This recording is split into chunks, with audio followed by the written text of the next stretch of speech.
예, 뭐 하나님 나라에 대한 것, 예. 차이점이요?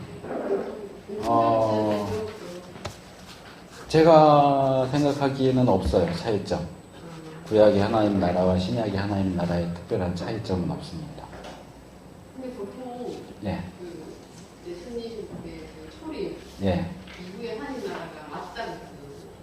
예. 그래서 지금 이 시대가 초림과 재림 사이의 중간. 네, 그렇죠. 재림이 예. 왔지만 아직 예. 오지 않은 예. 상태잖아요. 예. 그것과 그쪽을 얘기한다면 이제 그 안토니 후쿠마가 쓴 개혁주의 종말론이라고 하는 책 혹시 보셨는지 모르겠는데 그게 이제 유호준 교수님이 번역을 하면서 거기 나오는 상당히 긴 단어가 있는데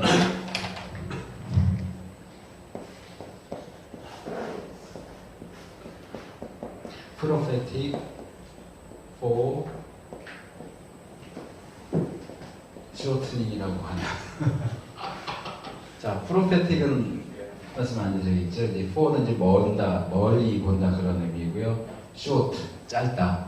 이제 뒤에 이제 ning 붙이는 거고요. 그걸 뭐라고 번역을 했냐면 예언자적 원, 근, 통시법 이렇게 번역을 했어요. 이 용어 혹시 들어보셨어요? 예언자적 원근 통시법.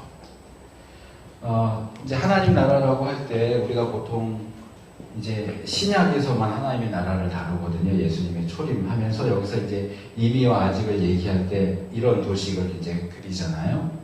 그래서 하나님 나라가 이미 왔는데 아직 완성되지는 않았다라고 하는 구도로 이걸 다르게 말하면 예수님의 초림과 예수님의 재림, 예수님의 오심이 두 번에 있는 거예요. 근데 이걸 이제 구약으로 넘어가서 보면 구약에 있는 예언자들은 예수님의 초림과 재림을 너무 멀리서 보다 보니까 그 메시아의 오심이 두 개의 봉우리로 된 산인데 하나로 보이는 거예요. 멀리서 보기 때문에.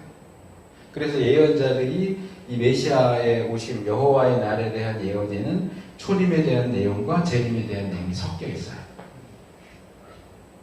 그래서 그런 개념을 이제 구약시대의 예언자, 신약에 와서 보니까, 그러니까 가까이 와서 보니까 이게 한 번이 아니고 두 번이고 예수님이 오시는 게 두 번이라는 게 신약에 와서야 이제 알려지는데 구약에서는 그게 두 번이라는 게 알려지지 않고 멀리서 산을 보면 그냥 하나의 덩어리, 큰 덩어리 한 산으로 보이는 것처럼 그렇게 하나로 보고 예언을 했는데 그 예언의 메시지에는 초림에 해당되는 내용도 있고 재림에 대한 해당되는 내용이 있는데 예언자들은 이것을 구분해서 말하지 않아요. 그러니까 주로 이제 초림에 대한 건 고난에 대한 내용이겠죠. 그렇죠? 이제 재림은 뭐 얘기할 것도 없고. 그러니까 이런 점에서 굳이 차이점이라고 한다면 그런 점에서 차이가 있을 수 있죠. 근데 이것은 뭐 꼭 하나님의 나라뿐만이 아니라 성경에 나오는 계시 자체가 구약에서는 씨앗의 형태로 주어져서 점점 커지고 신약에 와서 완전한 나무 형태로 되는 것처럼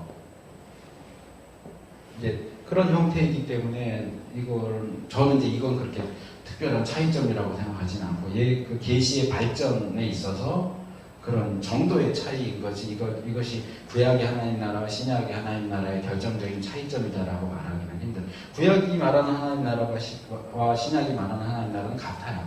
그건 다르게 말하면 구약이 말하는 메시아와 신약이 말하는 메시아가 다른가요? 같은 거잖아요. 다만 구약에서는 내다보는 거고 그렇죠? 신약에서는 그것이 성취됐다는 점에서 차이가 있을 수는 있지만 결국은 같은 메시아에 대한 약속이고 예언되고 성취된 거고 같은 하나님 나라에 대한 내용이 구약에서는 계속 실패했는데 신약에 가서 드디어 이제 완성에 가깝게 그러나 완전히 완성된 건 아니죠. 예수님 재림하셔야 이제 완전하게 되는 거죠. 예. 예. 일회성으로 단회성으로 강림하시잖아요. 예. 그 이후에 말씀과 성령으로 인해서 풍성하다. 풍성하다, 구약때보다 그런 얘기를 많이 들은 것 같아요. 이제 그거는 몇 가지 예를 들 수 있는데 그 중에 하나 이제 대표적인 것이 루터의 견해예요. 루터파에서 나오는 그런 성경 해석이나 이런 책들을 보면 기본적으로 복음과 율법을 대립시켜서 설명을 해요. 복음과 율법을 대립시키는 것이 루터의 기본 입장이고요. 복음과 율법을 대립시킨다는 얘기는 구약과 신약을 대립시켜서 본다는 얘기예요. 그러니까 성령의 역사도 구약에서의 성령의 역사와 신약의 역사는 다르다라고 얘기한다거나, 하나님 나라도 구약에서 말하는 것과 신약에서 말하는 것이 다르다거나, 뭐 여러 가지 것들을 대조시켜서 얘기하는데, 제 입장은 그건 대조시켜서 본 문제라고 생각하진 않아요. 그러니까 예언과 성취의 관계로 봐야지 전혀 다른 거라고 보면은 안 돼요. 그러니까 옛 언약과 새 언약 같은 경우에도 에스겔서나 예레미야서의 그 내용이 나오지만, 완전 옛 언약이 폐기되고 새 언약이 새롭게 주어지는 게 아니고 어떤 그것의 성취 방법이 다르죠. 예. 그러니까 예전에는 돌비에 새겼는데 이제 새 언약에서는 신비. 그러니까 신비로 번역을 했는데 그 히브리 원문에서는 살. 돌과 살이에요. 돌판에 새겼던 것을 사람의 마음에, 심장에 새긴다. 살에다 새긴다. 하지만 그런 새겨지는 내용이 성취되고 거기에 따라 오게 되는 결과에 있어서는 차이가 없어요. 구약도 마찬가지고 신약도 마찬가지죠. 예. 그런 질문을 많이 하면 예. 다르게 얘기할 그러니까 루터파의 그런 입장이 있고, 그 다음에 루터파가 아니고 이제 우리 장로교 안에서도 기본적인 입장이 그러니까 이거는 더 근원적으로 들어가야 되는데 여러분들이 좀 관심을 가지고 보실 필요도 있어요. 이제 물론 구약을 하는 사람들은 더 관심을 가지고 봐야 되겠지만, 목회자 입장에서도 기본적인 질문이 이거죠. 왜 구약이 기독교의 경전에 들어가느냐? 그건 유대교의 책이지 기독교의 책이 아니지 않느냐. 그러니까 우리 교회와 기독교의 그 성경이라고 할 때 신약이면 충분한데 왜 구태여 우리가 구약도 해야 되느냐.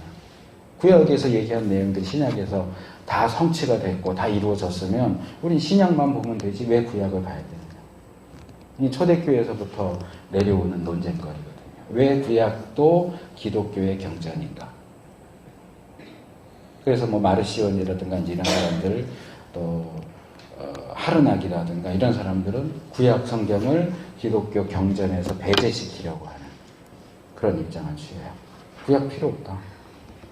아주 심한 경우는 들어보셨겠지만 구약의 하나님과 신약의 하나님이 다르다. 구약의 하나님은 잔인한 하나님이고 복수의 하나님이고 다른 민족을 가차없이 다 죽이라고 명령하는 하나님이고, 신약의 하나님은 사랑의 하나님이고 원수도 사랑하라고 하는 하나님입니다. 그래서 구약의 하나님과 신약의 하나님은 다른 하나님입니다. 그게 다 연결되어 있는 거거든요. 근데 이제 그 부분에서는 의외로 이제 기본적인 주제이기 때문에 존 브라이트, 제가 지난번에 했던 하나님 나라도 그분이 있었는데, 존 브라이트가 쓴 구약 성서의 권위라고 하는 책이라든가, 그분은 이제 우리랑 조금 입장의 차이가 있으니까 그래도 잘 정리를 해주고 있고요.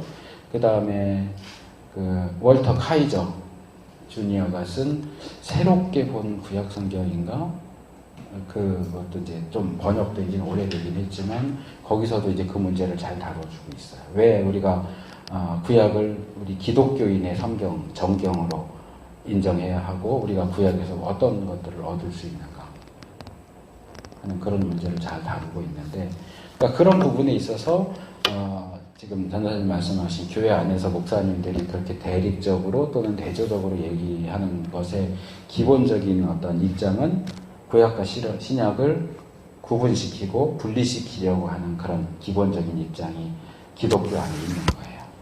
그러니까 내가 그 의견을 따른다라고는 생각 안 하죠. 그냥 자기들이 이제까지 신앙생활을 하고 신학 공부해 오면서 배운 내용들을 얘기하는 것 뿐일 텐데, 그 안에 이제 그 역사신학이나 그런 개념적으로 쫓아가면 구약을 신약보다 못한 것으로 끌어내리고 우리한테는 구약은 필요 없어 안 읽어도 돼 이렇게 하는 주장에는 하르낙이나 좀 더 심하게 말하면 신약시대 이단자로 취급받았던 마르시온의 입장이 거기 들어가 있는 거예요. 근데 구약도 기독교의 경전이거든요. 그래서 지난번에도 제가 구약을 연구하는 입장이 이게 우리가 기독교 신학을 하는 거냐, 유대교 신학을 하는 거냐 하는 얘기 아마 잠깐 언급을 했던 것 같은데, 유대인들은 구약만 가지고 연구하죠. 세계적으로 유명한 구약 학자들도 있고. 근데 그 사람들은 유대교 신학이지 기독교 신학이 아니에요. 물론 유대인 출신 기독교 신학자가 한다면 기독교 신학을 하는 거라고 하겠지만, 신약을 인정하지 않는 상태에서 구약만 인정하고 연구한다면 그건 유대교 신학이 되는 거고, 우리는 구약을 전공을 하지만 신약을 염두에 두고 구약을 보기 때문에 기독교 신학이 되는 거예요. 그러니까 그런 점에서 이제 어려운 점이 좀 있죠. 그래서 바울이나 히브리서 구약을 엄청 인용하고, 그래서 신약의 배경이 구약일 수밖에 없으니까. 또 우리가 많이 오해하는 것이 신약에서 나오는 뭐 예를 들어서 모든 성경이 하나님의 감동으로 됐다라고 하는 디모데서에 나오는 내용에서도 그 모든 성경이 뭘까요? 구약이에요. 바울이 디모데서를 쓸 당시에는 신약이라는 게 없었어요. 그걸 확대 적용할 때 66권의 성경 이렇게 보는 거지, 바울이 그 편지를 쓸 당시에 모든 성경은 구약 성경이에요. 그래서 필립 얀시라고 하는 학자가 쓴 책 중에 지금은 제목이 번역 다르게 바뀌어서 나온 것 같은데, 초창기에 나왔을 때는 예수님이 보셨던 성경, 영어 제목은 그렇거든요. 예수님이 보셨던 성경 해가지고 책 쓴 게 있는데, 구약 성경 얘기야. 예수님이 보셨던 성경, 그럼 우리는 66권 성경을 떠올리지만 예수님 당시에는 신약이 어느 책도 쓰여진 적이 없어요. 예수님이 보신 성경은 구약 성경이에요. 그럼 초대교회가 가졌던 성경은 뭐냐? 구약 성경이에요. 적어도 우리가 가지고 있는 66권 성경, 신약 성경이 다 쓰여질 당시만 해도 신약 성경 그 시대에서는 몇 권의 책들은 있었을 수 있어요. 베드로가 우리 형제 바울이 쓴 것 중에 이런 표현을 하는 거 보면, 신약 성경 중에 초기에 쓰여진 것들은 베드로 사도가 살아있을 때도 좀 이렇게 떠돌아다닐 수 있었겠지만 우리가 알고 있는 24권의 성경은 없었어요. 그러니까 그런 점에서 우리가 1차적인 그 의미를 무시하고 더 확대된 의미가 주된 의미라고 생각하는 것은 좀 위험할 수 있죠.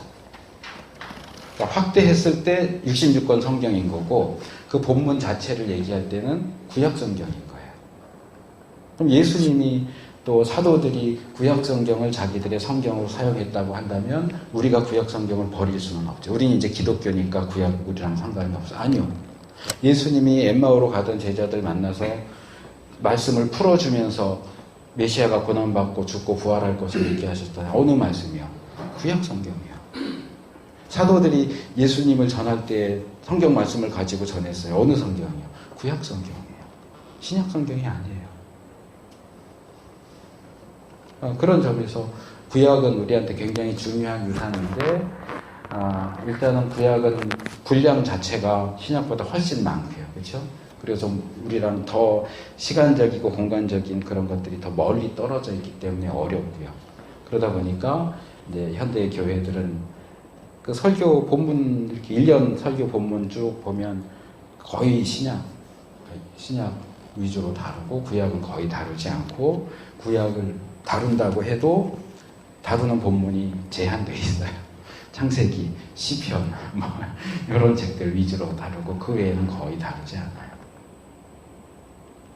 그러니까 한마디로 말하면 구약에 대해서 무식한 거죠. 그러니까 이제 무식하면 용감하다고 구약을 이렇게 깔아내리는, 신약이 최고고 구약은 필요 없어, 이런 식의 주장까지도 나오는데, 저는 제가 꼭 구약을 해서가 아니라 한국교회가 요즘 김세윤 목사 교수님 해갖고 칭의론 갖고 막 논쟁도 나고 하는데, 저는 김세윤 교수님한테 배웠거든요. 신대원 다닐 때.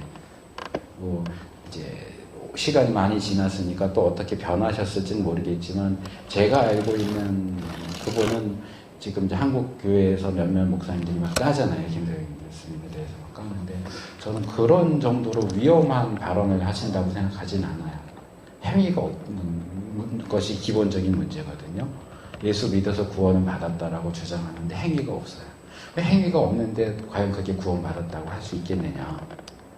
그게 이제 기본적인 이슈인데, 그 부분에 있어서 이제 우리가 기억해야 하는 것이 뭐냐 하면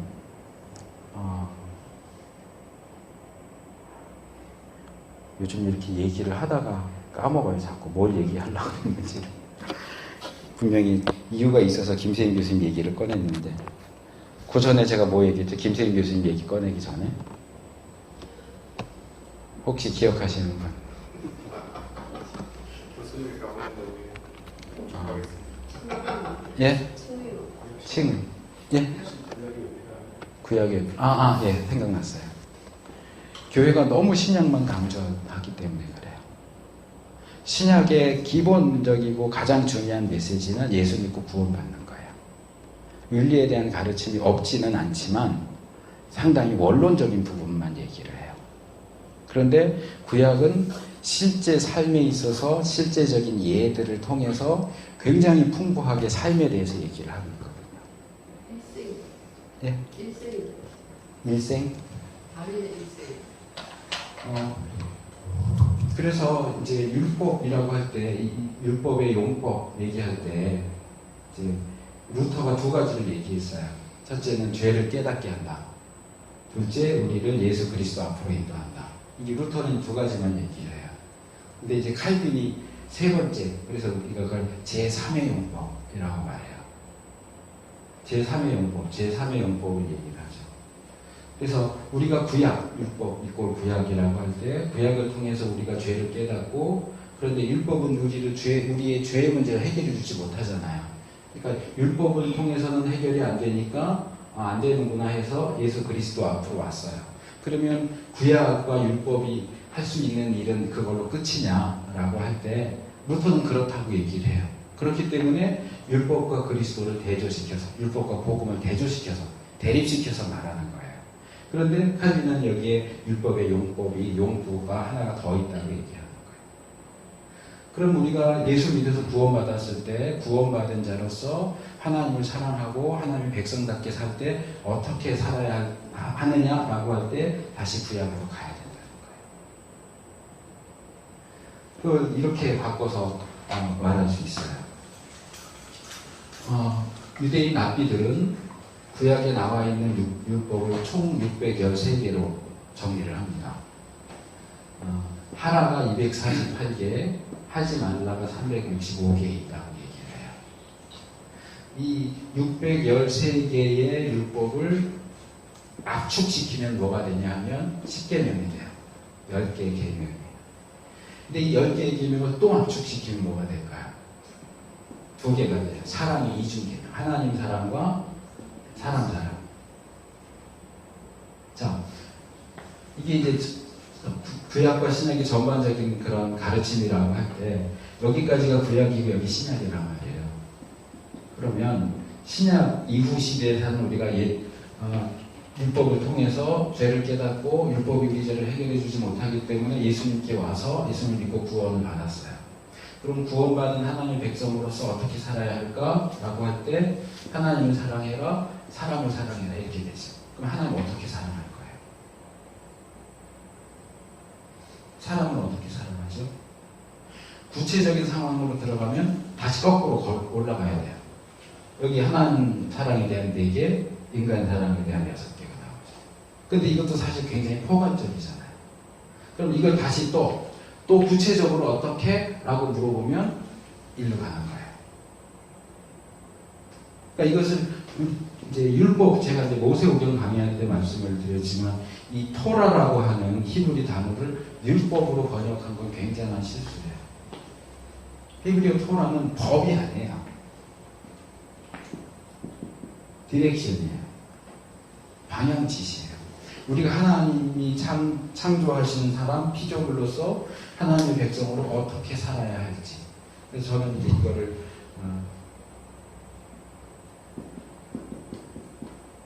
사용 설명서라고 보통 말이죠. 지금도 저기 앰프 때문에 시작할 때 그랬는데 어디가 파워 버튼인지 제가 한참 찾아도 저쪽에는 못 찾겠더라고요. 그 사용 설명법을 읽어야 그 기계를 제대로 사용할 수 있어요. 하나님이 만드신 인간이 어떻게 살아야 되느냐. 요즘에 뭐 여자 뭐 몸 사용서, 남자 몸 사용서 뭐 이런 책들도 나오는데, 자, 내가 하나님의 백성으로서 어떻게 살아야 할까라고 할 때 우리를 만드신 하나님이 우리가 어떻게 살아야 하는지를 가장 잘 아세요. 그래서 우리가 어떻게 무엇을 해야 하는지 무엇을 하지 말아야 하는지 구체적으로 지시해 주신 우리 자신의 사용 설명서가 율법이에요. 토라예요. 그런데 구약을 얘기 안 하면 우리가 얘기할 수 있는 건 이거밖에 없어요. 하나님 사랑해. 사람 사랑해. 우리 이병일 목사님의 형님이신 어거스틴 형님께서 그런 얘기를 하셨어요. 하나님을 사랑하라. 그리고 네 마음대로 해라. 왜? 하나님 사랑해라. 하나님을 사랑한다라고 하는 그 한계 안에서는 뭐든지 너 하고 싶은 대로 다 해라. 근데 이게 오해의 여지가 있잖아요. 그럼 죄도 져도 돼요? 그 얘기가 아니죠, 당연히. 아니지만 왜 그런 오해를 해요? 너무 포괄적으로 말하기 때문에. 우리한테는 더 구체적인 게 필요해요. 적어도 이 정도까지 와서. 그러니까 우리 뭐 교리문답에도, 소유리문답, 대요리문답에도, 웨스턴스 신앙고백서에도 십계명에 대한 설명이 들어가 있는 게, 십계명 구약인데 왜 그리스도인의 교리교육에 십계명이 들어가야 돼요? 주기도문 들어가는 건 예수님이 하셨으니까. 그럼 십계명은 왜 들어가야 돼? 한참 전에 모세가 얘기한 건데, 기독교인이 어떻게 살아야 하는가라고 할 때 구약은 완성됐다, 구약 필요 없다라고 말하면서 십계명에 대한 내용을 왜 교육하냐고요.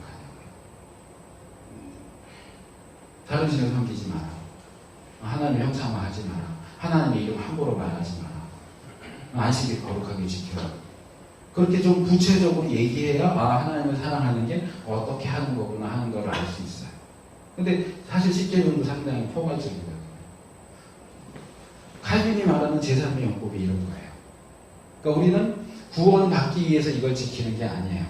구원받았기 때문에 어떻게 하나님을 기쁘시게 할까? 어떻게 하나님을 잘 섬길까라고 할 때 그 방법을 구약으로부터 배우는 거예요. 그러니까 신약 이전의 구약에 속했던 사람들과 그들이 구약을 대하는 것과 신약 이후 시대에 우리가 구약을 대하는 것은 구약은 똑같지만 기본적인 자세와 태도가 전혀 다른 거예요. 그러니까 우리는 제3의 용법으로서 구약을 바라보는 거죠. 근데 그걸 무시해버리니까 교회에서 연세 드신 목사님들은 요즘 젊은 목사들은 맨날 윤리 설교나 한다고, 복음 설교를 해야 되는데 윤리 설교를 한다고. 저도 예전에 있던 교회에서 그런 말씀하시는 거 들은 적이 있는데, 아니요, 저는 윤리 설교 해야 된다고 생각을 해요. 복음 설교만 맨날 하니까 이 사람들이 예수 믿고 구원받는 거는 자신 있는데 삶이 없는 거예요. 박영선 목사님 책에서 제가 읽은 거 자주 얘기하는 게 그거예요.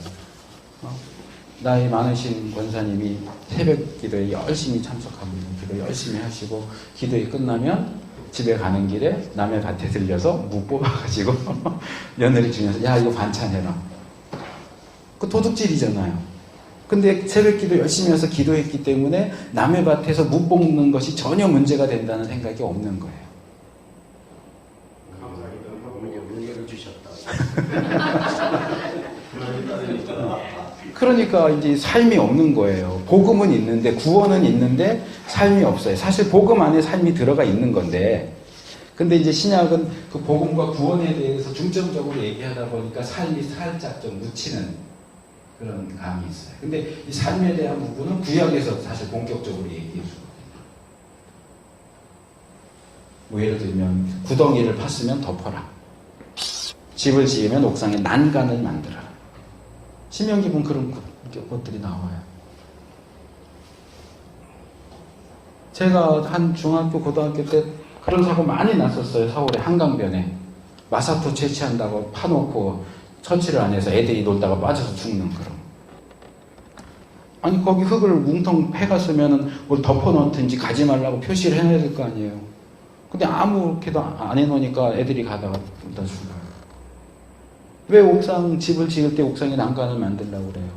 난간 만들었는데도 위에서 뭐 하다 떨어져 죽으면 떨어져 죽은 사람 책임. 난간 안 만들어서 떨어져 죽었으면 집주인 책임. 그게 성경이 얘기하는 거예요. 이게 단순히 구약 율법에 나오는 내용이니까 우리랑 상관없어 그럴 수 있어요? 얼마든지 우리 실생활에 적용할 수 있는 부분이고. 그러니까 구약 교육이 약화되면서 저는 그렇게 봐요. 구약 교육이 약화되면서 윤리가 슬슬 없어지는 거예요. 그냥 교회 다니는 사람 예수 믿고 구원받으면 그걸로 다 됐다고 생각해요. 어떻게 사느냐? 그건 내 마음대로. 그러니까 하나님을 사랑하고 내가 원하는 대로 하는 거예요. 왜? 하나님 사랑하고 예수 믿어서 구원은 따놓은 장땡이니까 나머지는 내 하고 싶은 대로 하다가 죽으면 천국 가면 돼. 근데 성경이 가르치는 게 그거냐? 그렇지 않다는 거지. 그건 복음에 대한 오해이기도 하고 구약에 대한 오해이기도 하고. 자, 뭐 이 정도 말씀을 드리고 제가 아까 중간에 이제 거의 끝날 무렵에 와서 제가 이 교수님 하시는 내용을 다 듣지는 못했는데 하나 들으면서 이건 좀 제가 얘기를 해도 되겠다 하고 싶은 게 뭐 저기 이 목사님은 깔라 그러는 게 아니고 고고학 얘기를 하시길래 그건 이제 아무래도 제가 더 잘 설명할 수 있지 않을까라는 생각이 들어서 그럼 이제 그 모세오경도 그렇고 역사서도 이렇게 가르치다 보면 항상 나오는 주제가 뭐냐면 역사성 문제예요. 성경 기록의 역사성 문제를 우리가 어떻게 봐야 하겠느냐. 지난번에도 제가 그 존 브라이트 하나님 나라 그 읽으시면 좋은데 걸러내면서 읽으셔야 됩니다라는 것의 하나가 역사에 대한 문제예요. 비평기는 구약 역사를 다 뒤집어 엎어버리거든요.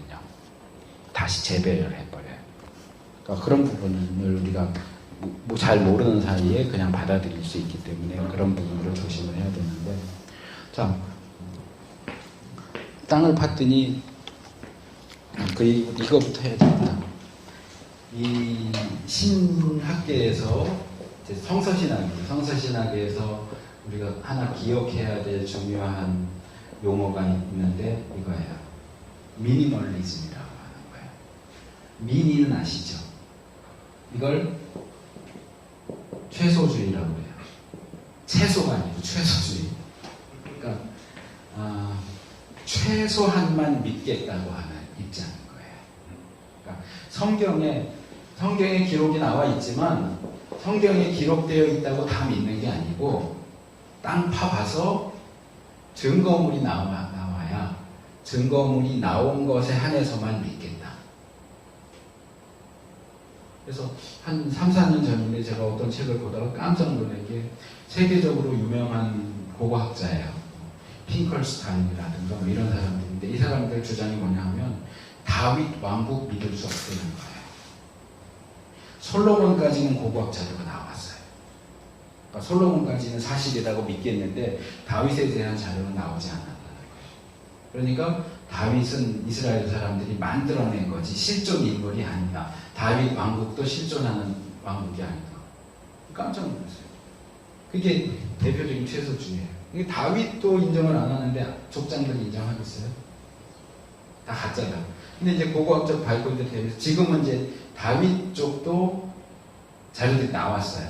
나왔고 족장도 이제 누지라든지 말이라든지 이런 고고학적인 발굴물들이 나오면서 이제는 비평주의자들도 족장 시대의 이야기는 그냥 지어낸 얘기다 이렇게 주장하지 못해요. 근데 문제는 이거예요. 자, 땅을 팠는데 컵이 나왔어요.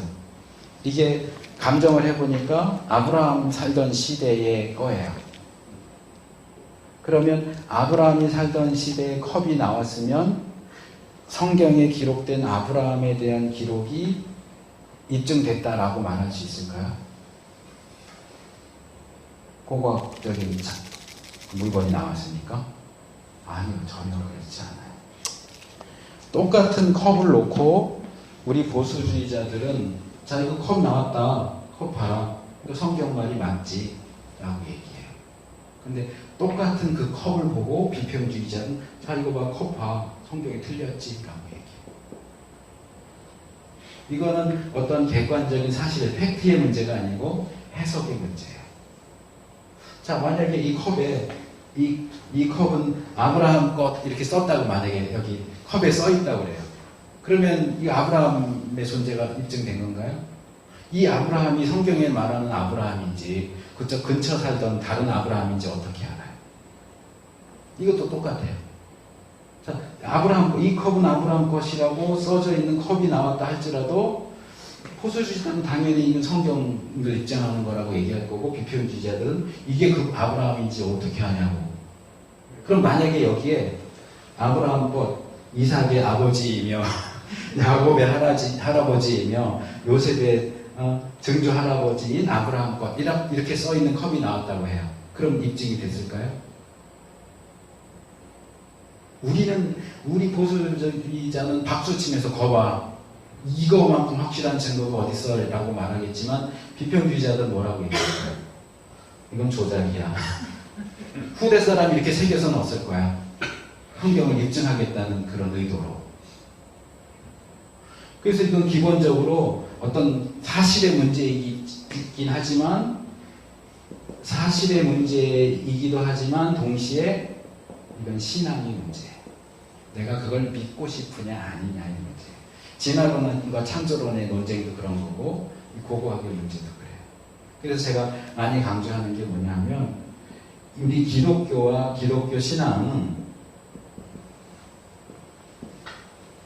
고고학 위에 세워지면 안 돼요. 고고학은 기독교 신앙 옆에있다.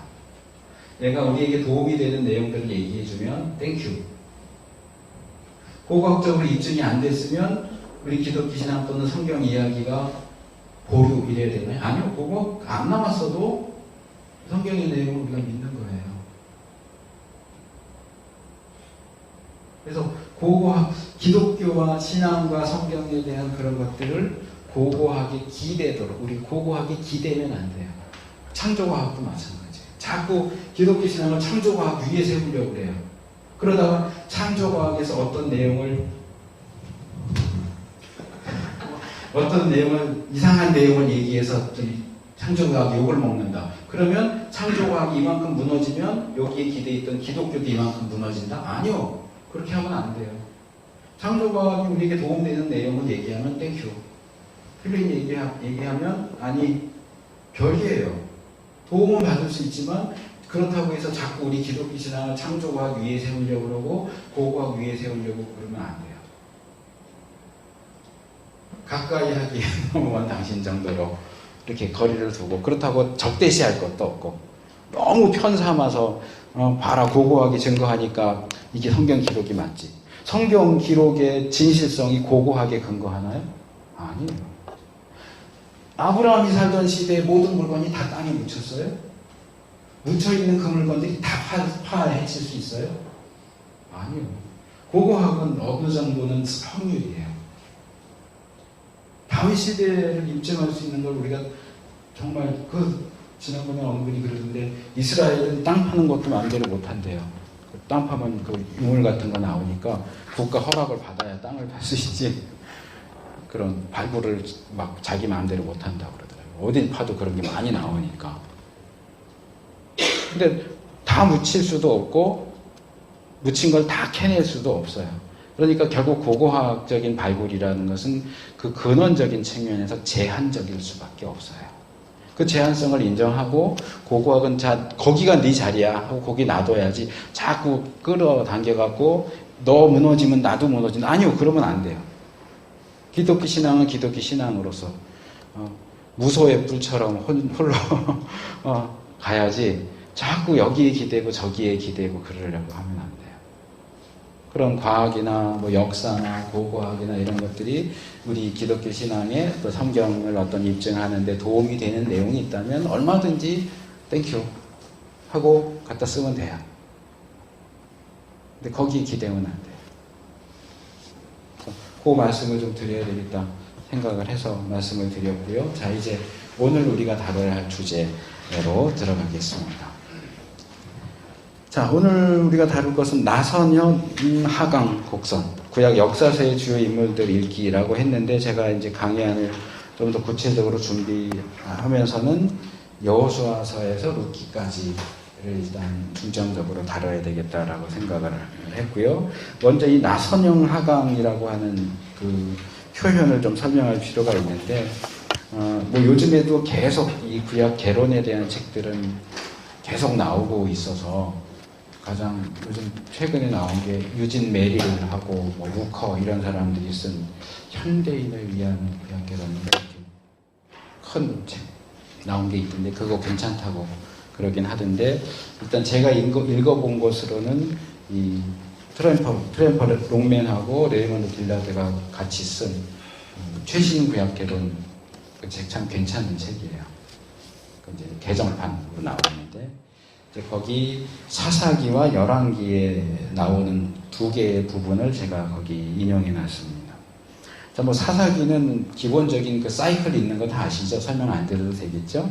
자, 이러한 죄, 압제, 구원의 반복은 보통 순환론적 이라고 불리워 왔다. 그러나 각 주기, 순환의 영웅담이 어떤 방향성이 없다거나 서로 동등한 자리를 차지하고 있다는 뉘앙스를 줄 수 있다는 점에 있어서 이 명칭은 다소 오해의 여지가 있다.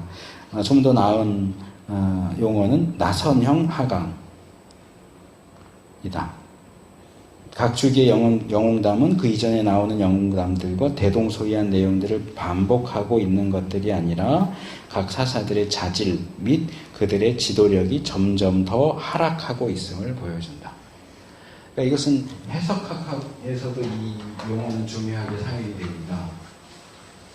이제 들어보셨을지 모르겠는데 이 해석학적인 순환이라는 거 혹시 들어보셨을지 모르겠어요. 그래서 해석학적인 순환을 얘기하는데 이게 이제 사이클이거든요. 근데 이제 해석학에 대한 논의가 계속되면서 이 순환이라고 하는 용어보다는 여기도 나온 용어인데 스파이럴이 더 낫겠다. 사이클보다. 이렇게 되는 거예요. 그러니까 여기서 나선형 하강은 이 스파이럴이 이렇게 내려가는 방향으로 간다는 거고 해석학적인 순환이라고 할 때는 이렇게 올라가는 거죠.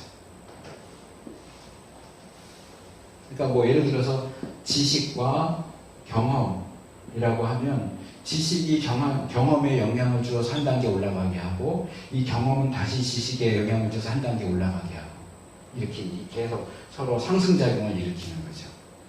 그렇기 때문에 이게 방향성을 가지고 움직이기 때문에 순환이라고 하면 그냥 뺑뺑 도는 거잖아요. 그래서 이 뺑뺑 돈다는 개념보다는 뭔가 방향성을 가지고 계속 움직인다는 측면에서 이제 해석학에서도 스파이럴이라고 하는 사이클이라는 용어보다 스파이럴이라고 하는 용어를 더 쓰고요. 여기서도 이제 하강부터는 이제 내려간다는 거예요. 결국은 비슷해요. 이제 거기 제가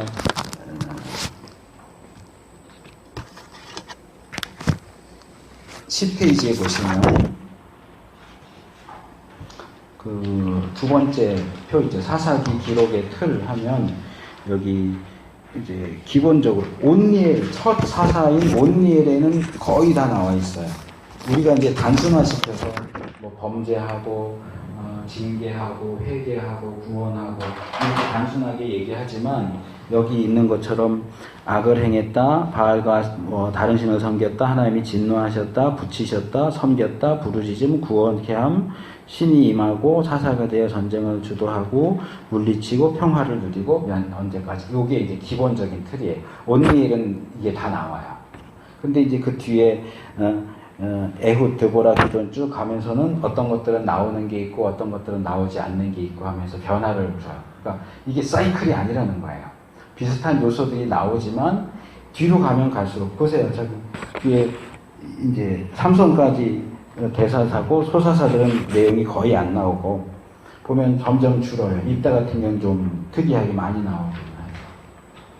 이런 점에서 볼 때 이 사사들의 기록이 보면 대동소이하게 나오기는 하지만 사이클이 아니고 순환하는 게 아니고 점점점 뒤로 가면 갈수록 수준이 떨어지는 그런 어떤 형태를 보여주고 있다.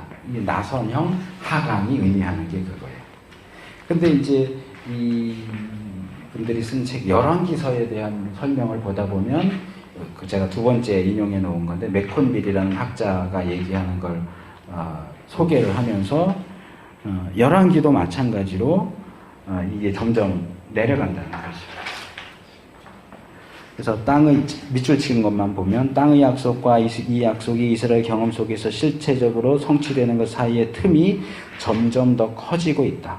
땅에 대한 권리를 상실하고 잘못된 왕들이 점점 더 실패해 간다. 그래서 이제 굵은 글씨에 밑줄 친 것. 사사기의 특징은 지속적인 나선형 하강인데 열왕기도 이러한 특징을 공유하고 있다. 제가 이거 찾느라고 상당히 힘들었어요. 내가 보기는 봤는데 어디서 봤지 하고 열왕기 부분을 한 3번은 읽어봤는데도 못 찾겠더라고요. 이게 그냥 한 줄 슬쩍 언급하고 넘어가기 때문에 다행히 이제 제가 나선형 하강이라는 용어를 기억을 했기 때문에 여기도 또 나오네 했는데 나중에 써먹으려고 찾으려니까 못 찾겠는 거예요. 근데 이런 부분에 대한 어떤 중요성을 체크하지 않은 상태에 읽으면 이건 그냥 넘어가요. 그러니까 사사기도 나선형 하강을 보여주고 있고 열왕기도 나선형 하강을 보여줘요. 그러니까 이건 이 나선형 하강 곡선이라고 하는 것은 역사서를 읽는데 하나님의 나라 외에 또 하나의 중요한 안경이 되는 거예요. 렌즈가 되는 거예요. 그래서 그런 점에서 우리가 이제 여호수아서부터 루키까지의 내용들을 읽어보면 물론 여기 중간에 제가 거기 8페이지 제일 밑에 그걸 잠깐 얘기를 했어요. 이건 이제 뭔가를 도식화할 때는 단순화시켜요. 단순화시키다 보니까 실제적으로 본문에 들어가서 보다 보면 조금 오차가 날 수 있어요.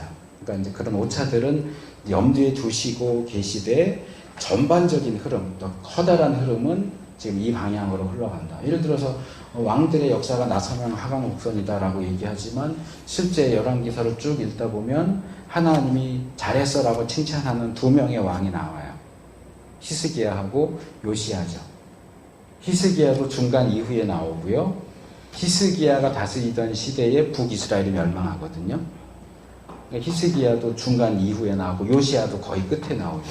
그럼 나선형 하강이 아니죠. 내려가다 올라갔다가 내려가다. 그러니까 스파이럴이 내려가기만 하는 게 아니라 또 올라가기도 하잖아요. 그래서 이제 스파이럴을 쓰는 게 그런 거예요. 그러니까 그냥 쭉 내려가는 게 그냥 하강이 아니에요. 이렇게 내려가다가 우리 신앙생활도 그렇잖아요. 바닥으로 헤매다가 또 이렇게 쑥 올라갔다가 또 올라가면은 그냥 계속 올라가는 줄 또 이렇게 쑥 내려갔다가. 근데 전반적으로는 상승하는 게 우리 신앙생활, 전체적인 신앙생활은 이렇게 상승. 나선형 상승 곡선. 이 상승의 각도가 이렇게냐의 차이는 있지만 모든 구원받은 그리스도인의 신앙의 상태와 수준은 상승이에요.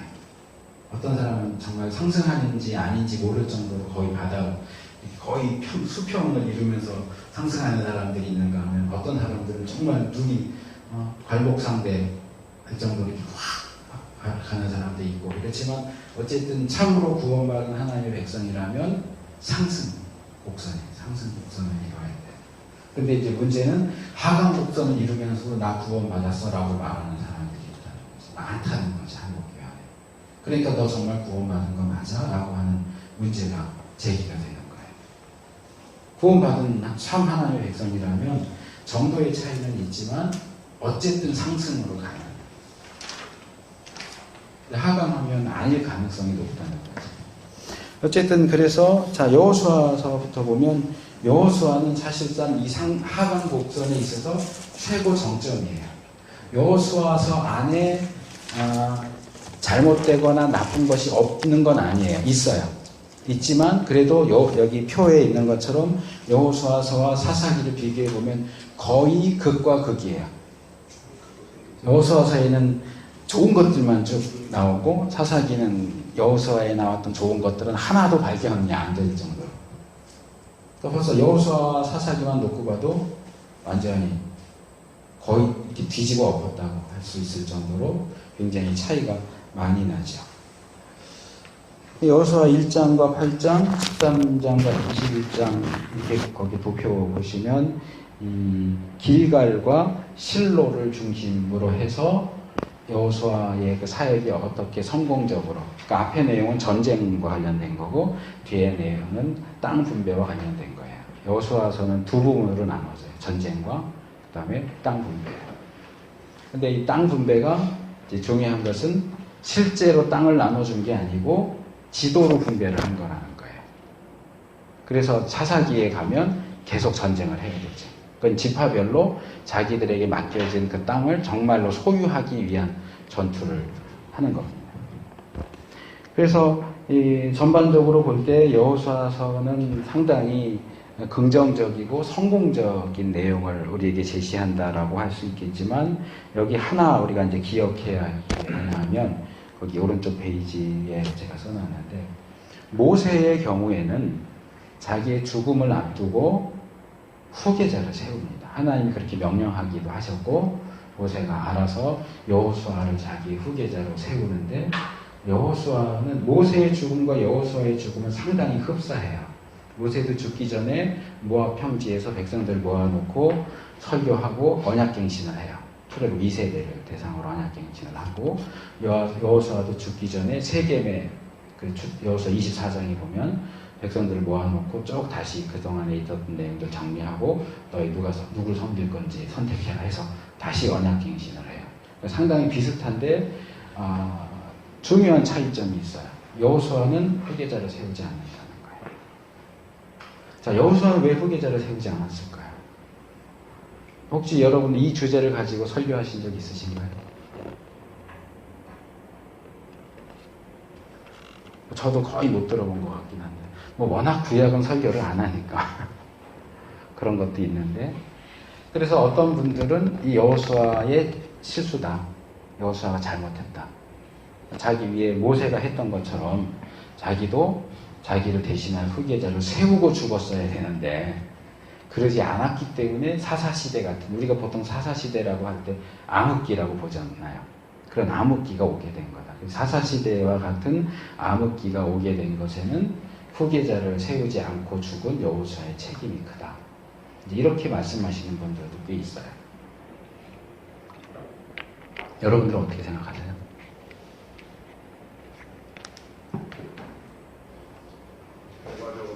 결과적으로 일리가 있다. 또 다른 분들은, 전사님 어떻게 생각하세요? 그렇게 들으셨어요? 의도적으로 안 들어볼까요? 하나님 계시죠? 하나님 뜻이다. 정답입니다. 이건 제 생각이기 때문에 이게 정답이라고 말할 수는 없고요. 이제 제가 이 여호수아를 보면서 생각하는 건 뭐냐 하면, 그럼 왜 하나님께서는 모세에게는 후계자를 세우라고 명령을 하셨는데 여호수아에게는 왜 후계자를 세우라는 명령을 하지 않으셨을까? 후계자를 세우지 않은 그 부분에 있어서 그걸 단순히 여호수아만의 책임이라고 말할 수 있을까? 하나님의 책임은 없을까? 여호수아가 후계자를 세우지 않은 것은 그게 실수였을까? 아니면 너무 바빠서 깜빡한 것일까? 아니면 의도적으로 세우지 않은 것일까? 저는 의도적으로 안 세웠다라는 쪽에 한 표를 주고 싶어요. 그러니까 여호수아 시대 이후에 사사 시대와 같은 그런 암흑기가 오게 된 것에는 단순히 여호수아의 책임이라고 놓고 보기보다는 뭔가 다른 측면이 있지 않을까라고 생각을 하는 거예요. 그러니까 다시 말씀을 드리지만 저는 이게 정답이라고 생각하진 않아요. 그러니까 다른 거는 틀렸어가 아니고 저는 이렇게 생각을 한다는 것을, 저의 생각을 얘기하는 겁니다. 여기서 이제 요거까지만 하고 쉬겠습니다. 조금 늦게 시작하긴 했지만, 자, 정체에 대해서 좀 잠깐 말씀을 드릴게요. 너의 정체는 무엇이냐, 그 정체가 아니고 정치 체계에 대한, 정치 체제. 정치 체제에 대해서 얘기할 때 왕정이 있고요. 그 다음에 귀족정이 있습니다. 그리고 민주정이 있습니다. 그러니까 이거는 1인 한 명이 머리가 되는 거고, 이거는 소수가 머리가 되는 거고, 이건 다수가 머리가 되는 거예요. 자, 이 세 개 중에서 이 정치 체제가 잘 돌아간다고 할 때 제일 좋은 성과, 제일 잘 되는 결과가 좋은 게 뭘까요? 시간이 많지 않으니까 그냥 뚝뚝 갈게요. 제가 쓴 순서대로입니다. 왕정이 제일 효과가 좋아요. 잘 돌아갈 때는. 그 다음에 귀족정이고 그 다음에 민주정. 근데 반대로요. 이거는 잘 될 때고요. 플러스일 때고 마이너스가 된다라고 하면 이 중에 제일 나쁜 건 뭘까요? 데칼코마니입니다. 이렇게 내려오면 됩니다. 민주정, 귀족정, 왕정. 이건 제가 만들어낸 게 아니고 정치 쪽에 정치학이나 이런 거 얘기하는 사람들이 기본적으로 얘기하는 거예요. 그러니까 왕정은 잘 될 때는 제일 잘 되지만 잘못될 때는 폭군이 왕이 됐을 때는 가장 나쁘게 되는 정치 체제예요. 귀족정은 둘째로 좋지만 역시 둘째로 나빠지고 민주정은 잘 된다고 할 때는 꼴찌예요. 제일 안 좋지만 잘못될 때에는 1등이에요. 그나마 나아요. 지금 전 세계 국가들이 잘 될 경우를 놓고 볼 때 제일 꼴찌인 민주정체를 선택을 하는 이유는 1, 2, 3 이것 때문이 아니고 요것 때문이에요. 잘못될지라도 중간은 가요. 더 이상 나빠질 게 없다. 물론 이 안에서도 격차가 크죠. 민주정이 잘못될 때, 이 우중 정치가 될 때 얼마나 또 나쁜 것들이 나오는가 하는 걸 볼 수 있지만 그나마 그래도 이거나 이거보다는 낫기 때문에 나쁘게 될 가능성을 놓고 볼 때 그나마 민주정을 선택하는 것이 괜찮다. 그나마 좀 안정적으로 갈 수 있다라고 하는 것 때문에 이렇게 간단 말이에요. 그러면 사사 시대, 사사들이 이스라엘을 다스리던 방식은 요 중에서 어느 거에 해당될 것 같아요? 저는 민주정하고 사사들의 정치 체제가 비슷하다고 봐요. 사사들의 통치를 놓고 보면 어쩌면 1인 통치 체제처럼 보이기도 해요. 그리고 어쩌면 좀 소수의 엘리트들이 다스리는 것처럼 보이지만 저는 이거라고 생각을 해요. 이거는 이제 사사기에서 사무엘로 넘어가고 열왕기로 넘어가는 부분을 볼 때 분명하게 드러납니다. 사무엘의 아들들이 사사로서 역할을 제대로 안 할 때 이스라엘 백성들이 와서 우리에게도 왕을 세워달라고 할 때 사무엘이 왕의 제도, 왕정 체제에 불합리하고 너희를 힘들게 할 요소들이 뭐가 있는가를 얘기하죠. 너희 아이들을 데려갈 거고 딸들을 데려갈 거고 세금 걷어갈 거고 이게 뭐가 좋다고 왕을 세우자고 그러냐 그러죠. 그러니까 적어도 사사들의 체제는 왕정은 아닌 거예요. 그리고 사사들이 집단 지도 체제가 없단 말이에요. 그러니까 제가 볼 때는 사사 시대는 사실은 민주 체제하고 비슷해요. 사사들 세습되지 않습니다.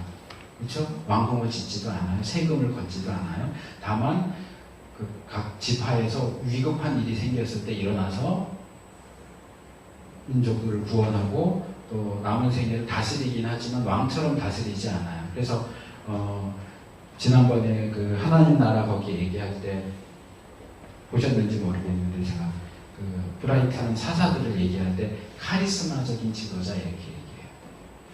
하나님이 성령을 주셔서 능력을 얻은 사람들이에요. 근데 이 카리스마적인 지도자와 왕들하고는 다르다는 거죠. 그래서 사사가 있고 사울이 있고 다윗이 있고 솔로몬이 있을 때 이들은 사사 카리스마적인 지도자고 여기는 카리스마는 전혀 없고 그냥 세습적인 세습이고요. 사울은 왕, 여기서부터 왕이긴 하지만 왕이라는 용어 안 쓴다고 그랬죠. 멜레크 안 쓰고 나기를 쓴다고 그랬죠. 그러니까 이름은 왕, 쓰기는 왕이라고 쓰는데 읽기는 거의 사사하고 같은 인물이에요. 왕궁도 없고 세금도 없고 다윗은 반란이에요. 처음 시작은 카리스마적인 지도자로 세워졌지만 후반기로 가면 이 왕정 체제의 왕과 같은 모습으로 점점 변화돼 가고 솔로몬이 처음부터 왕이에요. 그러니까 요 흐름을 이해하는 거 굉장히 중요합니다. 그러니까 결국 민주정에서 왕정 체제로 가는 거예요. 그럼 이게 발전일까요? 퇴보일까요? 한번 고민을 해보세요. 그래서 저는 사사시대를 이렇게 보는 거예요. 하나님께서 모세, 그 다음에 여호수아를 이렇게 할 때는 1인 지도 체제예요, 사실은. 근데 여기서 여호수아의 후계자를 세우지 않으면서 각 지파별로 그때그때 필요에 따라서 지도자들을 세우시는 사사시대가 열립니다. 그러니까 이 부분에서 만약에 여호수아가 누군가 자기를 대신할 사람을 세웠다면 사사체로 체제로 들어가는 게 불가능해져요. 이전 이 식으로 가능하겠죠. 그러니까 이건 결국은 제가 볼 때는 의도적인 거라는 거죠. 그리고 하나님께서 테스트 하시는 거예요. 이스라엘. 모세 여호수아 같은 1인 지도 체제를 했다가 사사 체제로 너희들 한번 민주적으로 살아봐. 사사라고 있긴 하지만 사사가 왕처럼 막 군림하고 그러지는 않고 필요에 따라서 그냥 하고 누구도 누구 밑에서 억눌림 당하지 않고 누구도 누구를 자기가 윗사람이라고 해서 억누르지 않고 평화롭게 한번 살아봐. 그래서 사사시대가 대충 정확하진 않지만 대충 400년 정도거든요. 400년 정도 테스트하는 실험하는 거예요. 민주체제로. 근데 실패해요. 만약에 이 테스트에 성공했다면 사사시대는 암흑시대가 아니고 황금시대가 됐을 가능성이 있어요. 그런데 실패했기 때문에 암흑시대인 거예요. 그러니까 이번에는 또 다르게 테스트하죠. 이번에는 민주정 말고 왕정으로 테스트하는 거예요. 왕정시대도 거의 400년 플러스 마이너스 정도 되거든요. 왕정으로 테스트해요. 근데 왕정시대 왕정으로 테스트한 거 어떻게 돼요? 역시 실패해요. 이게 하나님 나라 개념하고도 연결되고 정치 체제로 놓고 볼 때 사사, 왕, 모세 여호수아 1인 지도 체제에서 사사 체제로 그리고 왕들의 체제로 이렇게 변화되면서 결국 하나님이 주시고자 하는 메시지는 이거죠. 니들은 뭘 해도 안 돼. 탁월한 지도자 한 사람을 세워서 해도 안 되고 그때그때 필요한 사람들 민주적인 지도자를 세워서 해도 안 되고 왕을 세워서도 안 되고 누가 해야 돼요? 사람으로서는 할 수 없을 때요. 하나님은 하셔서 이 견해예요. 자, 잠깐 쉬도록 하겠습니다.